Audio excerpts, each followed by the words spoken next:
Assalamualaikum warahmatullahi wabarakatuh. Selamat pagi anak-anak. Apa kabar kalian? Hari ini kita akan belajar tema 2 subtema 3 pembelajaran 1 ya. Siapkan bukunya ya. Semoga anak-anak selalu dalam keadaan sehat dan tetap semangat. Mari kita simak. Persatuan akan memperkuat tekad sehingga menghasilkan tujuan yang ingin dicapai. Hari ini kamu akan belajar tentang persatuan yang membuahkan hasil sesuai dengan harapan kamu. Yang pertama, muatan bahasa Indonesia KD 3.4 dan 4.4. Kata baku dan kata tidak baku. Informasi yang terdapat dalam suatu teks sebaiknya dituliskan menggunakan kata baku. Kata baku adalah kata yang ditulis dan disusun sesuai dengan PUEBI atau Pedoman Umum Ejaan Bahasa Indonesia. Perhatikan contoh kata baku dan tidak baku berikut ini. Nah, contoh kata tidak baku adalah nasihat. Kata bakunya nasihat. Kemudian apotik untuk kata tidak baku. Sedangkan kata bakunya adalah apotek. Kemudian yang ketiga, kata tidak bakunya adalah cuman. Sedangkan kata bakunya adalah cuma. Yang keempat, kata tidak baku gubuk. Sedangkan kata bakunya adalah gubuk. Kemudian yang terakhir, kata tidak baku jadwal. Sedangkan kata bakunya adalah jadwal. Itulah 5 contoh dari kata tidak baku dan kata baku. Anak-anak ibu, dengarkan teks berikut. Menjaga persatuan dan kesatuan bangsa merupakan kewajiban seluruh rakyat Indonesia karena negara kita terdiri dari berbagai suku, agama, dan ras. Sebagai pelajar, kamu dapat bersatu dalam diskusi saat belajar di dalam kelas. Persatuan yang memperteguh tekad dalam mencapai tujuan telah dicontohkan oleh para pejuang. Proklamasi Indonesia sebagai tonggak kemerdekaan Indonesia merupakan wujud dari persatuan bangsa Indonesia. Kemerdekaan Indonesia dicapai setelah melalui perjalanan panjang oleh para pejuang bangsa melawan penjajah.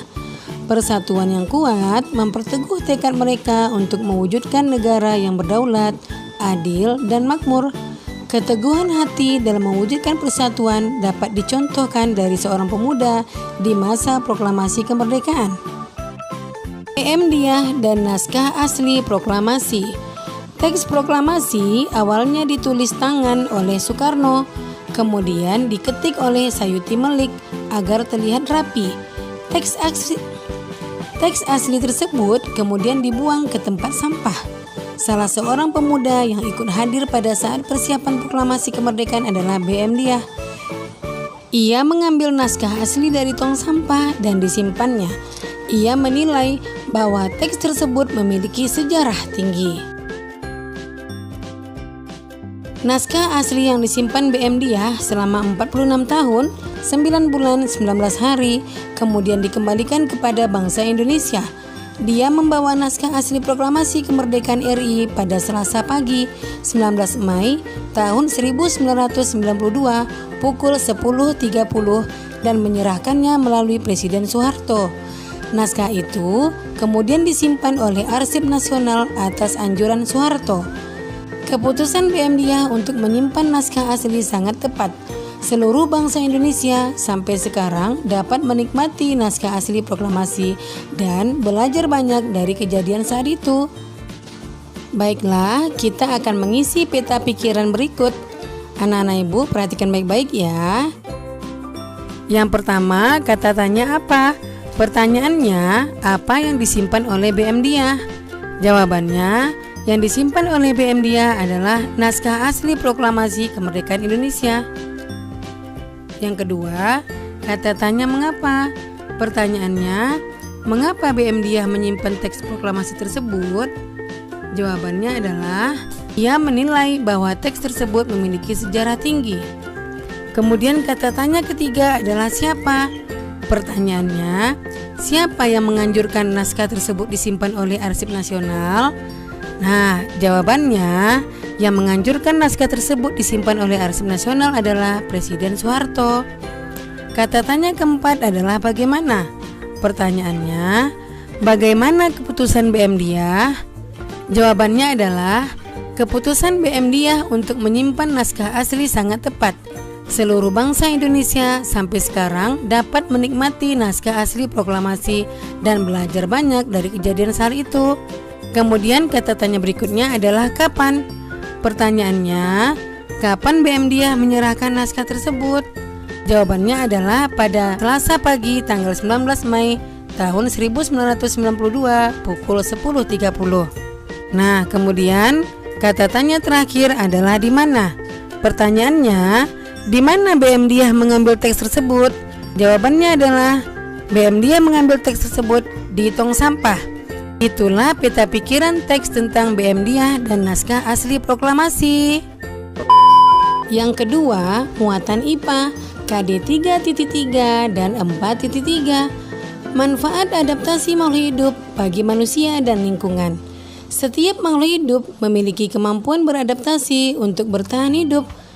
Kemampuan itu ditandai dengan bentuk atau struktur khusus dari makhluk hidup tersebut. Bentuk atau struktur khusus tersebut juga bermanfaat bagi manusia dan lingkungannya. Berikut adalah beberapa pemanfaatan tumbuhan dan hewan bagi manusia dan lingkungan. Yang pertama, manfaat tumbuhan bagi manusia dan lingkungan. Nah, yang pertama adalah tumbuhan lidah buaya. Lidah buaya memiliki habitat di darat dan mampu bertahan di lingkungan kering. Tumbuhan ini memiliki daun berduri yang berfungsi untuk mengurangi penguapan, daun yang tebal untuk menyimpan air, dan akar yang panjang dan menyebar agar lebih mudah mencari air. Lidah buaya dapat menyerap polusi udara di sekitarnya. Daging lidah buaya sering dimanfaatkan oleh manusia, misalnya untuk menyembuhkan luka. Kemudian yang kedua adalah tumbuhan bakau. Tumbuhan bakau hidup di pantai. Tumbuhan bakau memiliki akar tunjang yang berfungsi menahan tumbuhan dari terjangan ombak. Tumbuhan bakau bermanfaat bagi lingkungan dan makhluk hidup lain. Akar bakau berfungsi mencegah abrasi di pantai. Perairan di sekitar akar pohon bakau menjadi tempat hidup hewan laut, misalnya ikan dan udang. Beluntas. Beluntas adalah tumbuhan semak. Tumbuhan ini bercabang banyak, berusuk halus, dan berbulu banyak. Beluntas dapat tumbuh di daerah kering, tanah keras, dan berbatu. Tingginya bisa mencapai 3 meter. Dengan habitat dan ciri fisiknya tersebut, beluntas banyak dimanfaatkan sebagai tanaman pagar. Banyak rumah-rumah menggunakan beluntas sebagai pagar hidup. Kemudian, manfaat yang kedua adalah manfaat hewan bagi manusia dan lingkungan. Nah, yang pertama tadi adalah tumbuhan. Yang kedua adalah hewan. Yang pertama adalah cacing tanah. Cacing tanah hidup di dalam tanah yang lembab. Cacing bergerak dan mencari makan di dalam tanah. Cacing menghasilkan kotoran yang dapat membuat tanah menjadi subur. Gerakan cacing di dalam tanah juga membuat tanah berpori. Tanah yang berpori membuat tanah mampu menyerap air dan nutrisi, sehingga tanaman yang hidup di tanah bisa menjadi subur. Yang kedua adalah domba. Domba merupakan hewan yang memiliki ciri khusus berupa rambut tebal. Rambut itu berfungsi untuk menghangatkan tubuh saat suhu di lingkungan rendah. Rambut domba dimanfaatkan manusia sebagai bahan pembuat kain wol. Kain wol biasanya dimanfaatkan untuk membuat pakaian hangat. Selain itu, kotoran domba juga dimanfaatkan sebagai pupuk tanaman. Keong sawah. Keong sawah atau tutut hidup di perairan dangkal yang berdasar lumpur. Keong sawah banyak hidup di sawah, rawa-rawa, pinggir danau, dan pinggir sungai kecil. Keong sawah berguna untuk membersihkan lumut di kolam ikan. Keong membersihkan lumut atau rumput yang biasanya tumbuh mengembang di atas air. Berikut beberapa manfaat hewan bagi manusia dan lingkungan. Yang pertama, manfaat hewan adalah penghasil bahan pangan. Manusia memanfaatkan hewan untuk bahan makanan seperti daging, telur, dan susu. Yang kedua, penghasil bahan sandang. Hewan memiliki manfaat terkait kebutuhan sandang, seperti kain sutra yang berasal dari serat kepompong ular sutra. Domba dapat menghasilkan wol. Kulit hewan seperti sapi dan kerbau dimanfaatkan dalam pembuatan jaket.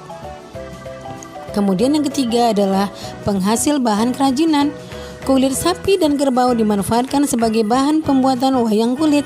Selain itu, bulu angsa dimanfaatkan untuk membuat kok. Yang keempat, penghasil pupuk organik.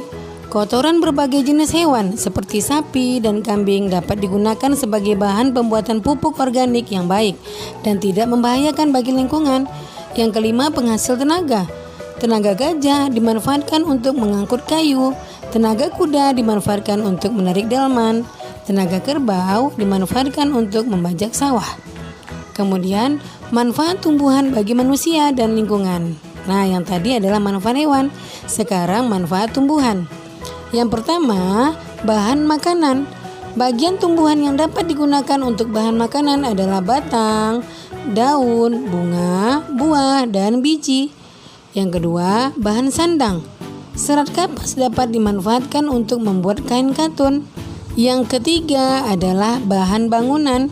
Kayu dari pohon jati, pohon kelapa, dan pohon meranti dimanfaatkan untuk bahan bangunan. Yang keempat adalah bahan obat. Banyak tanaman dimanfaatkan untuk obat, misalnya jahe untuk mengobati batuk, daun kumis kucing untuk mengobati ginjal, dan daun jambu biji untuk mengobati diare. Yang kelima, bahan baku industri. Industri banyak dimanfaatkan tanaman untuk kebutuhan manusia. Yang pertama, getah karet digunakan dalam pembuatan ban. Yang kedua, getah pinus dimanfaatkan sebagai orang dalam industri cat. Yang ketiga, kayu pinus digunakan dalam industri kertas. Kemudian, buah kelapa sawit dimanfaatkan sebagai bahan dalam industri minyak goreng. Nah, manfaat tumbuhan yang keenam adalah bahan pewarna alami. Tanaman dapat digunakan sebagai pewarna, misalnya sawi dan pandan untuk warna hijau, wortel berwarna jingga, dan kunyit berwarna kuning. Kemudian, yang ketujuh atau yang terakhir adalah menjaga kualitas air.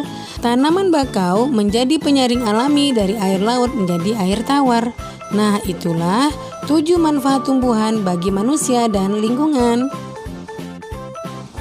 Kemudian muatan IPS KD 3.4 dan 4.4. Manfaat kemerdekaan bagi kesejahteraan bangsa Indonesia. Pada masa penjajahan, bangsa Indonesia tidak mendapatkan hak-haknya sebagai warga negara. Bangsa Indonesia juga mengalami kesengsaraan. Setelah kemerdekaan diproklamasikan, kehidupan bangsa Indonesia berangsur membaik. Bangsa Indonesia memulai pembangunan dalam berbagai bidang. Nah, yang pertama adalah di bidang pendidikan. Bangsa Indonesia melaksanakan pembangunan di bidang pendidikan. Pada masa penjajahan, pendidikan hanya dimiliki oleh golongan bangsawan. Selain itu, hanya kaum laki-laki saja yang berhak memperoleh pendidikan. Setelah kemerdekaan, seluruh rakyat Indonesia berhak memperoleh pendidikan yang layak. Pria dan wanita memiliki hak yang sama untuk memperoleh pendidikan tersebut. Mereka dapat bersekolah dan memperoleh ilmu pengetahuan sebagai bekal masa depan. Pendidikan yang layak bagi semua golongan merupakan salah satu tujuan bangsa Indonesia. Hal tersebut tercantum dalam pembukaan Undang-Undang Dasar 1945 alinea keempat, yaitu mencerdaskan kehidupan bangsa. Yang kedua, di bidang perekonomian. Sebelum merdeka, sebagian besar rakyat Indonesia hidup dalam perekonomian yang sulit. Kebijakan para penjajah amat menyengsarakan rakyat. Bahkan, beberapa kebijakan seperti tanam paksa, kerja rodi, atau romusa menyebabkan kematian rakyat Indonesia. Setelah merdeka, perekonomian Indonesia berhasil dikuasai oleh negara. Pemerintah mulai memperbaiki perekonomian bangsa Indonesia. Rakyat Indonesia dibebaskan untuk melakukan kegiatan ekonomi untuk meningkatkan kesejahteraannya. Hal ini sesuai dengan cita-cita bangsa Indonesia yang tercantum dalam pembukaan Undang-Undang Dasar 1945 alinea kedua, yaitu kemerdekaan negara Indonesia yang merdeka, bersatu, berdaulat, adil, dan makmur. Yang ketiga, di bidang sosial. Setelah proklamasi kemerdekaan, setiap rakyat Indonesia memiliki hak dan kewajiban yang sama. Tidak ada lagi pengelompokan rakyat Indonesia seperti pada masa penjajahan. Setiap suku memiliki derajat yang sama. Keberagaman budaya pun mulai terlihat dan dilestarikan sebagai kekayaan bangsa. Meningkatkan kesejahteraan rakyat merupakan tanggung jawab pemerintah. Akan tetapi, sebagai warga negara kita dapat ikut serta meningkatkan kesejahteraan masyarakat sekitar. Misalnya, dengan membuka lapangan pekerjaan untuk mengurangi pengangguran dan mendukung program pemerintah. Kesejahteraan juga dapat terwujud jika warganya hidup rukun. Kerukunan membuat rakyat dapat bekerja sama dalam mencapai tujuan, yaitu meningkatkan kesejahteraan bersama.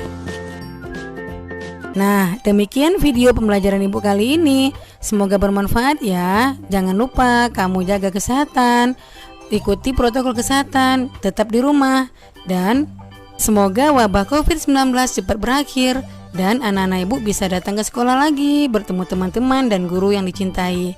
Sekian, Assalamualaikum warahmatullahi wabarakatuh.